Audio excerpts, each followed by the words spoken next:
Hi guys.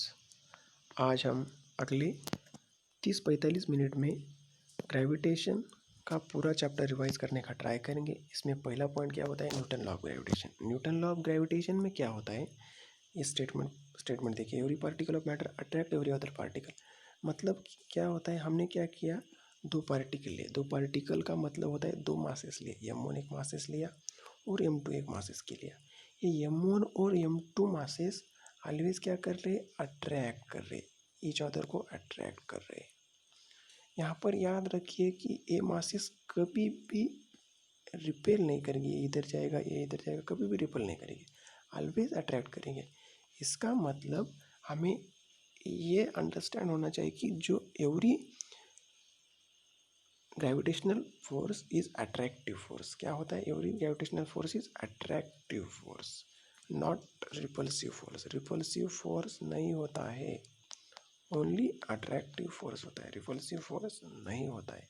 याद रखिए, repulsive force नहीं होता है, ओनली क्या होता है, अट्रैक्टिव फोर्स। ये दो बातें याद रखिए। हमें क्या लगता है, और अट्रैक्टिव रिपल्सिव का कॉन्सेप्ट कहाँ पर आता था, चार्ज में आता था।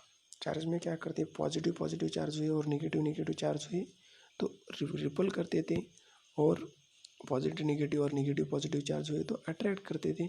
इस तरह से वहाँ पर चार्जेस में रिपल्शन और अट्रैक्शन दोनों ही बातें आती थी। पर ग्रेविटेशन में एक बात हमेशा याद रखनी, gravitational force only attractive force, not repulsive force. इसके बाद देखेंगे हम फोर्स का formula, F is equal to G m1 × r square. एक फार्मूला कैसे आया, तो ऑलवेज एक बात याद रखने की कि फोर्स जो है ना, वो डायरेक्टली प्रोपोर्शनल टू मासेस है। किसके, directly proportional to mass, product of their masses.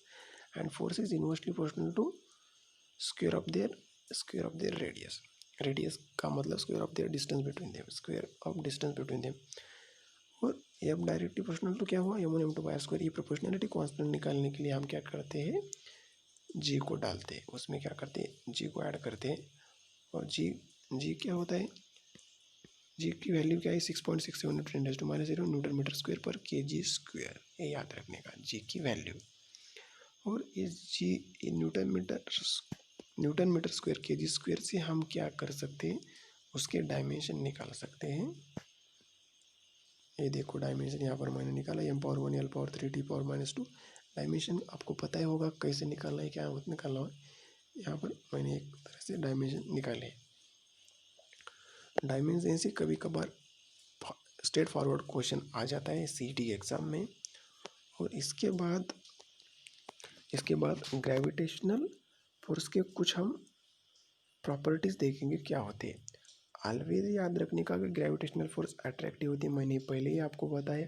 और दूसरा पॉइंट, इंडिपेंडेंट ऑफ मीडियम। मतलब क्या, ग्रेविटेशनल फोर्स होता है ना, वो मीडियम पे इंडिपेंडेंट है। मीडियम मतलब हवा, एयर में या वाटर में या कौन सा ही मीडियम हो, वैक्यूम में, सभी में ग्रेविटेशनल फोर्स सेम रहता है। ग्रेविटेशनल एयर में से हम वाटर में गए, वाटर में से वैक्यूम में गए, तो ग्रेविटेशनल फोर्स नहीं बदलता है। एयर में ग्रेविटेशनल फोर्स की वैल्यू 9 थी, तो वैक्यूम में भी ग्रेविटेशनल वैल्यू 9 ही होगी, और वाटर में भी ग्रेविटेशनल फोर्स की वैल्यू 9 होगी। इस एग्जाम्पल से आपको समझ में आया होगा कि gravitational force does not depend on medium. और इसके बाद हम नेक्स्ट पॉइंट में जाएंगे, F12 और -F21। हमें ये बात याद रखनी होगी कि माइनस साइन क्यों आया, F12 - F2 म्हणजे दैट मीन्स पहला फोर्स दूसरे पे लगा रहा है, यहाँ पर दूसरा पहले पे लगा रहा है फोर्स। और माइनस साइन क्या क्यों आई, यहाँ पर देखिए, इसको हमने, इस मास को हमने फर्स्ट समझा और इस मास को हमने सेकंड लिया। तब क्या होता है, ये मास इस पे फोर्स लगा रहा है और इसका डायरेक्शन ए है, और दूसरा टाइम उसी टाइम ये मास इस पे फोर्स लगा रहा है, इसका डायरेक्शन आने का ए है। यहाँ पर देखिए एक नंबर लिया और यहाँ पर देखिए दूसरे नंबर पे, ये दोनों ईच अदर को क्या है, अपोजिट है। क्या है, साइन अपोजिट। ये इधर लगा रहा है और ये इधर लगा रहा है, क्या है, अपोजिट है। सो अपोजिट होने की वजह से हम F12 is equal to minus F21 लिख सकते हैं। ये समझ में आया क्या? और चौथा पॉइंट क्या है, ग्रेविटेशनल फोर्स को हम वेक्टर की फॉर्म में कैसे लिख सकते हैं? इस तरह से वेक्टर की फॉर्म में लिख सकते हैं, F is equal to G m1m2 by R square की जगह आर क्यूब करने का और आर बार करने का। ऐसा क्यों भाई? ये तुम्हें क्वेश्चन आया होगा। तो हमें वेक्टर से पता है कि R bar upon magnitude of R cube, इसी से यहाँ पर आर बार आया और जो नीचे आर स्क्वेयर था उसे उसमें आर की मल्टीप्लिकेशन हुआ तो आर क्यूब हो गया। इस तरह से ये फार्मूला आज आ गया, F is equal to G m1m2 into R bar divide by R cube. ये 4 पॉइंट आप याद रखिए, इंपॉर्टेंट पॉइंट है ग्रेविटेशनल फोर्स के। इसके बाद ये प्रॉब्लम आप देख लीजिए, इसे सॉल्व कीजिए। इजी प्रॉब्लम्स है, टाइम नहीं है इस वजह से मैं ये सॉल्व करके नहीं दिखा सकता। सो आप सॉल्व कर लीजिए ये प्रॉब्लम। यहाँ पर 10-12 प्रॉब्लम है, स्क्रीनशॉट निकालिए या स्टॉप करके ये प्रॉब्लम सॉल्व कर लीजिए। दूसरा प्रॉब्लम वही प्रॉब्लम है। यहाँ पर हमने एप्लीकेशन ऑफ डेरिवेटिव का मैक्सिमम मिनिमम का कॉन्सेप्ट लगाकर ये प्रॉब्लम सॉल्व कर सकते हैं। यहाँ पर मैक्सिमम का कॉन्सेप्ट है, मैक्सिमम डिस्टेंस का कॉन्सेप्ट है, इसमें हम वो मैक्सिमम मिनिमम का कॉन्सेप्ट लगा के हम इस प्रॉब्लम को सॉल्व कर सकते हैं। पहले रिलेशन निकालने का ग्रेविटेशनल फोर्स का यूज़ करके G m1m2 मास दे हुए x m × 1 - x m। बताइए, आप इसी तरीके से इस प्रॉब्लम को सॉल्व कर सकते हैं। उसके बाद ये भी प्रॉब्लम देख लीजिए। इस प्रॉब्लम में क्या है, अब देख लीजिए problem. The mass of the moon is about 1.2% of the mass of the earth compare to the gravitational force of the earth acts of the moon. The gravitational force of the moon acts on the earth. मतलब इस problem में एक ही concept है। क्या concept है? Suppose ये एक आदमी है, ये टेरेस से नीचे गिर गया। यहाँ पर अर्थ इसे एक फोर्स लगाएगी, क्या लगाएगी? इसे एक फोर्स लगाएगी। वेट, थोड़ा सा मैं अच्छी तरह से ड्रॉ करने का ट्राई करता हूँ। क्या हुआ? एक टेरेस है, टेरेस पे एक मैन है, मैन नीचे गिरा। नीचे गिरने के क्यों गिरा? क्योंकि अर्थ एक अट्रैक्शन लगा रही है, अर्थ फोर्स लगा रही है। तो मैन कोई फोर्स लगाता है क्या? लगाता है। एक्चुअली मैन भी उतना ही फोर्स लगाता है। अर्थ जितना फोर्स लगा रही है, मैन भी उतना ही फोर्स लगा रहा है। तो हमें क्वेश्चन आना चाहिए कि आदमी नीचे क्यों गिरता है? अर्थ भी ऊपर आनी चाहिए और आदमी नीचे जा रहा है तो अर्थ भी ऊपर आना चाहिए। इसमें एक रीज़न है, मैथमेटिकल रीज़न। मैं आपको बताऊंगा क्या है mathematical reason. Force is equal to mass into acceleration. Force same है, इसका मतलब अर्थ का मास बहुत ज़्यादा है कंपैरिजन ऑफ दैट मैन का मास कि बहुत कम। समुद्र के पानी के बूंद के जितना मैन का मास है अर्थ के कंपैरिजन में। अब क्या होता है, मास ऑफ अर्थ तो बहुत ज़्यादा है, इस वजह से एक्सेलरेशन बहुत कम हो जाता है अर्थ का। किसका? अर्थ का। अब हमने पर्सन को लिया तो पर्सन यहाँ पर देखिए, force is equal to mass into acceleration. तो हमने क्या किया, मास बहुत कम होता है मैन का ना, एक्सेलरेशन बहुत ज़्यादा होगा। ये फोर्स को इक्वेट करने के लिए,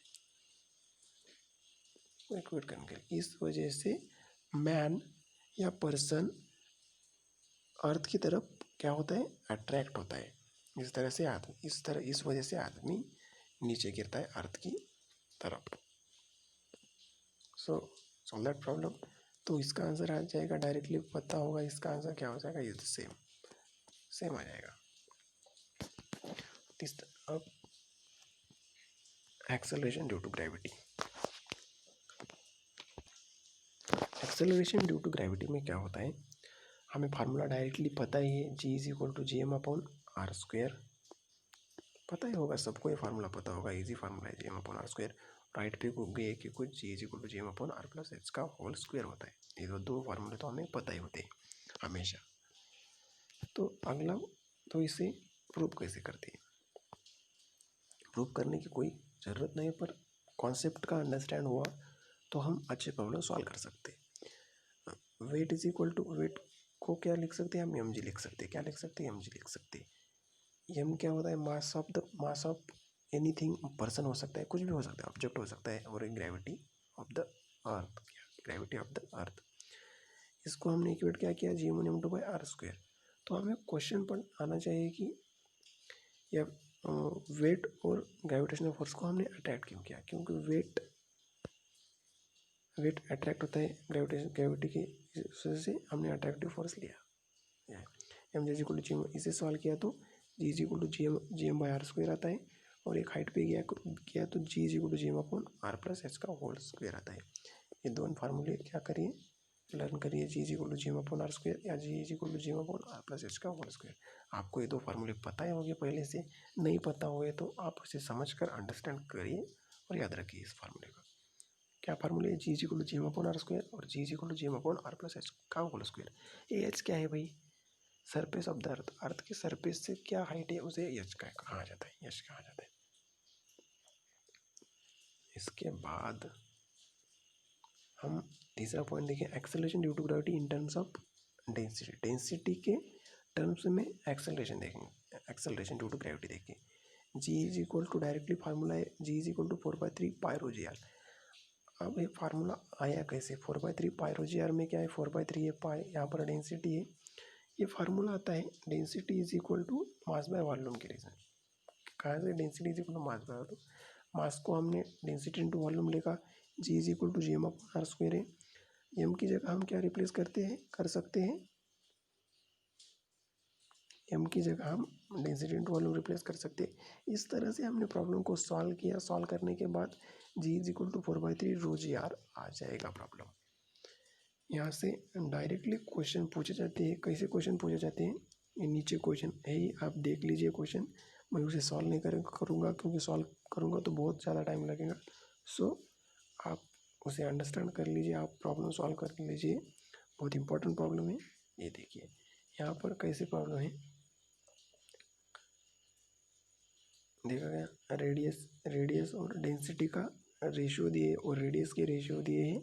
इस तरह से डेंसिटी निकाली है। ये प्रॉब्लम आप सॉल्व कर लीजिए, अच्छा प्रॉब्लम है।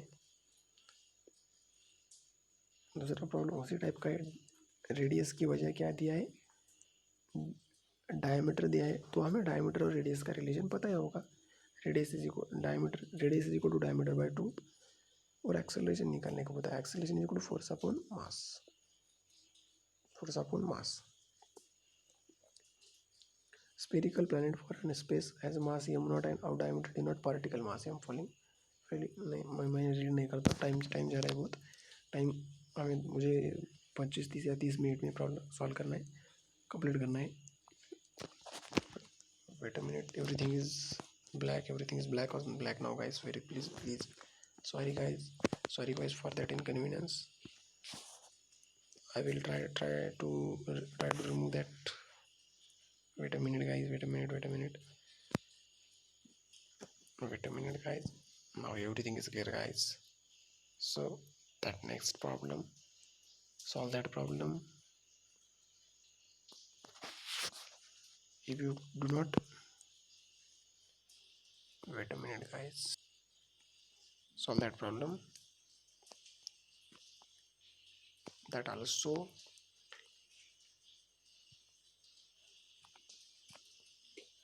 आप इसे स्क्रीनशॉट लीजिए या वीडियो को स्टॉप करके ये प्रॉब्लम सॉल्व कर लीजिए। ये प्रॉब्लम बहुत अच्छे है, अच्छी क्वालिटी की प्रॉब्लम है, कर लीजिए। इसके बाद हम नेक्स्ट कॉन्सेप्ट देखेंगे। अब हम देखेंगे डेप्थ की वजह से ग्रेविटेशनल फोर्स क्या होता है, क्या आता है।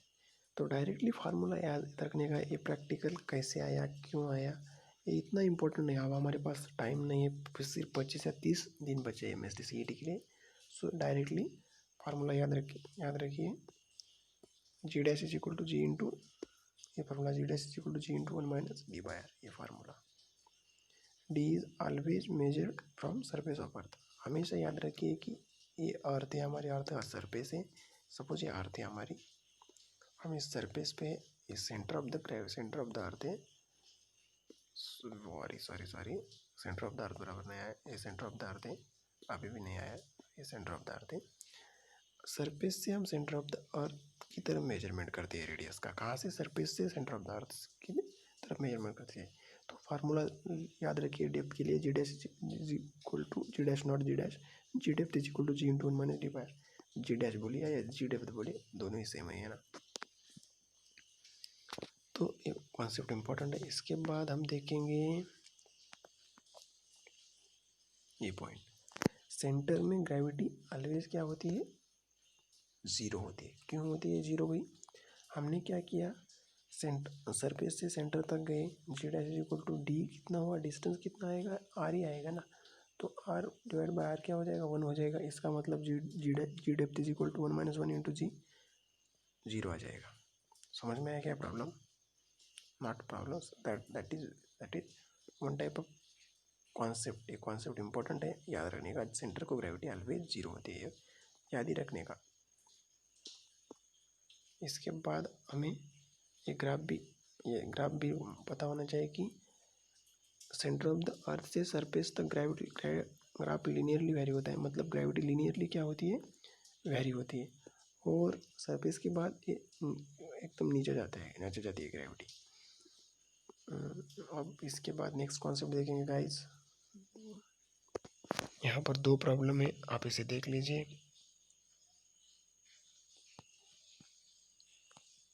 डेप्थ के कॉन्सेप्ट पे ये दो प्रॉब्लम है। इसके बाद rotation of earth, due to rotation of earth, gravity का। यहाँ पर क्या होता है, डायरेक्टली फार्मूला देख लीजिए, क्यों आया, कैसे आया, ये इतना इंपॉर्टेंट नहीं है आपके टाइम को। G effective is equal to G dash is equal to G effective is equal to G minus R omega square cos square theta, ये फार्मूला है। अब हमें इस टर्म समझनी होगी, कॉस स्क्वायर थीटा क्या है, जी इफेक्टिव क्या है, जी क्या है, ओमेगा क्या है, तो कॉन्सेप्ट तो समझनी पड़ेगी। यहाँ पर जी इफेक्टिव, जी क्या होता है, जी ग्रेविटी कितनी 9.8 है, आप हमारी ओरिजिनल ग्रेविटी क्या है। कॉस स्क्वायर थीटा क्या होता है, एंगल बिटवीन, ये एंगल इक्वेटर का एंगल और इक्वेटर और जो पॉइंट है वहाँ का एंगल। ये देखिए यहाँ पर इक्वेटर, यार ये अर्थ निकाली हमने ऐसे, एक सेंटर लिया, ये इक्वेटर है, या ऐसा पॉइंट यहाँ पर लिया, और इसके पोल पोल पोल बोला कहाँ जाता है, ऐसे इक्वेटर कहाँ जाता है, या ऐसा लिया, यहाँ पर कितना एंगल हुआ, उसे ही हम क्या बोलते हैं, इक्वेटर बोलते हैं। यहाँ सब बढ़ता बढ़ता बढ़ता जाएगा, कुछ फायदा, इसे कॉस थीटा कहते हैं। इस तरह से ये फार्मूला है। इसके बाद दो तीन आप एक क्वेश्चन भी देख लीजिए, सॉल्व कर ये क्वेश्चन है।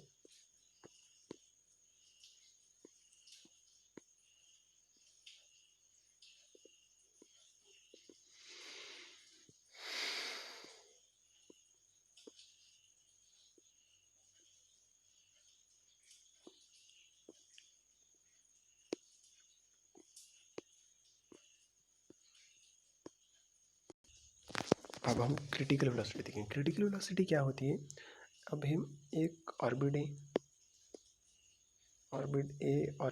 ऑर्बिट में क्या हो रहा है, हमारी सैटेलाइट हमेशा ऐसे गोल गोल गोल घूम रही है, गोल गोल गोल सर्कल में घूम रही है।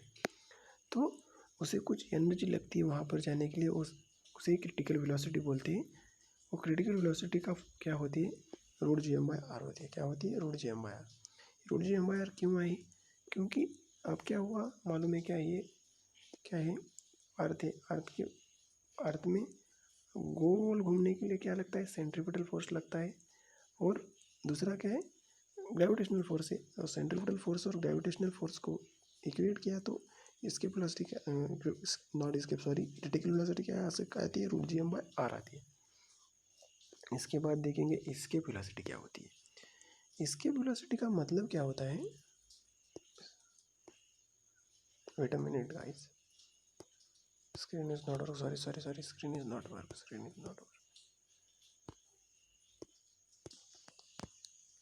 एस्केप वेलोसिटी क्या होती है? एस्केप वेलोसिटी में क्या रखा जाता है कि अर्थ के ग्रेविटेशनल फील्ड से उस पार्टिकल या ऑब्जेक्ट को या सैटेलाइट को बाहर निकलना है, उसे हम एस्केप वेलोसिटी कहते हैं। अब एस्केप वेलोसिटी का फार्मूला होता है root two G M by R होता है फार्मूला, डायरेक्टली याद रखिए formula root two G M by R बोला। अब हम जी एम को किससे रिप्लेस कर सकते हैं? जी एम को जी आर स्क्वायर से रिप्लेस करते हैं। जी आर स्क्वायर से रिप्लेस करने के बाद यहाँ पर जी आर स्क्वायर रखा हमने, जी एम की जगह जी आर स्क्वायर का ये दे देंगे। जी आर स्क्वायर रखा, जी आर स्क्वायर रखने के बाद क्या हो सकती है? इसकी वेलोसिटी इसकी velocity root two G R होगी। इसकी वेलोसिटी क्या होगी? रूट टू जी आर होगी। क्या होगी? रूट टू जी आर होगी। और critical velocity root G R होगी। ये फार्मूला याद रखिए। और दूसरा कॉन्सेप्ट रखिए root G M by R. Density में भी हम निकाल सकते हैं मास को, density mass density is equal to mass by volume का फार्मूला के mass is equal to density into volume इस भी फॉर्म में ला सकते हैं इसकी वेलोसिटी या क्रिटिकल वेलोसिटी को डेंसिटी के।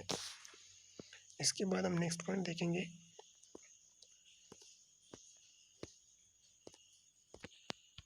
Time period. टाइम पीरियड क्या होता है? T square directly proportional to R cube हमें पता है, पर time is equal to distance upon speed का फार्मूला यूज किया। डिस्टेंस की जगह 2 पाई आर लगा, स्पीड की जगह वेलोसिटी लिखी वी सी। तो यहाँ पर हमने फार्मूले का यूज़ किया। तो टाइम पीरियड क्या है? T is equal to 2 pi root R cube by G M. ये देखिए formula, T is equal to 2 pi root R cube by G M. Formula याद रखिए, T square directly proportional to R cube. Formula याद रखने के बजाय ये method easy है, बहुत ही इजी मेथड है कि कैसे किस तरह से निकाला। ये मेथड ही आप याद रखिए कैसे किस तरह से टाइम पीरियड और वेलोसिटी रेडियस में रिलेशन है। सो नेक्स्ट जाएंगे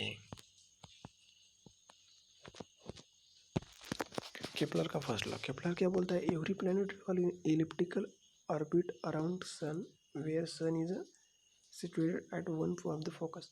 पहला क्या बोलता है? हमने क्या लिया? एक सर्कल लिया, सर्कल में एक सेंटर लिया। तो एवरी प्लैनेट रिवॉल्व, ये प्लैनेट है रिवॉल्व होता है अराउंड इलिप्टिकल इसके सराउंडिंग में रिवॉल्व होता है। एवरी पार्टिकल ऐसा रिवॉल्व होता है उसे। और सेंटर सर्कल को हम क्या करते हैं? एक फोकस मान लेते हैं।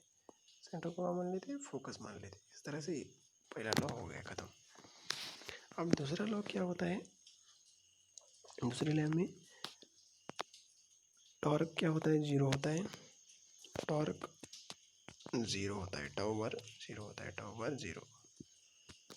और इसमें कंजर्वेशन ऑफ एंगुलर मोमेंटम लगता है। और एक याद रखिए कि एरिया उतने ही टाइम में उतना ही कवर होता है, एक बहुत इंपॉर्टेंट है इसमें। तीसरा केपलर लॉ है T square directly proportional to R cube है Kepler law. T square directly proportional to क्या है? आर क्यूब, ये फार्मूला केपलर लॉ के हिसाब से। अब इसके बाद binding energy, kinetic energy, potential energy और टोटल एनर्जी का हम रिलेशन लिखेंगे। अब क्या होता है? ऑर्बिट क्या हुआ? स्टेशनरी हुआ तो क्या लिख सकते? Binding energy G M M by R आती है, काइनेटिक एनर्जी जीरो आती है, potential energy minus G M M by R आती है, टोटल एनर्जी भी minus G M M by R आती है।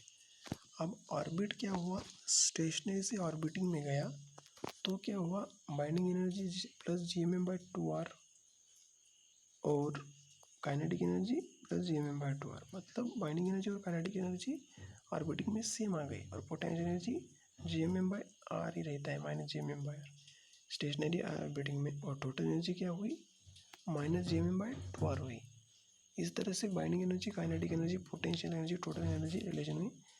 यहाँ से डायरेक्टली रेशियो के क्वेश्चन पूछे जा सकते हैं। इसके बाद हम देखेंगे सैटेलाइट। जियो स्टेशनरी सैटेलाइट क्या है? जियो स्टेशनरी सैटेलाइट का मतलब सपोज सन है, सन के अराउंड में ये हमारी अर्थ है, रिवॉल्व कर रही है, ऐसे रिवॉल्व कर रही है। तो क्या हुआ? सैटेलाइट है,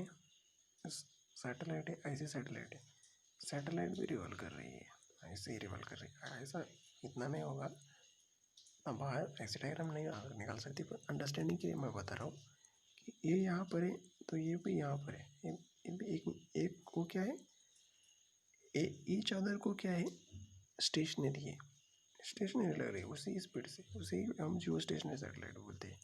तो याद रखिए जियो स्टेशनरी सैटेलाइट ये अर्थ सरफेस है, अर्थ सरफेस पे 6 आर डिस्टेंस पे रहती है, और हमने सेंटर से लिया तो ई आर, इस वजह से क्या हुआ 6 आर प्लस आर क्या हो जाएगा 7 आर हो जाएगा यहाँ पर है।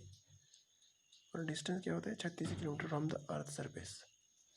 और टाइम पीरियड क्या होता है जियो स्टेशनरी सैटेलाइट का 24 घंटे होगा।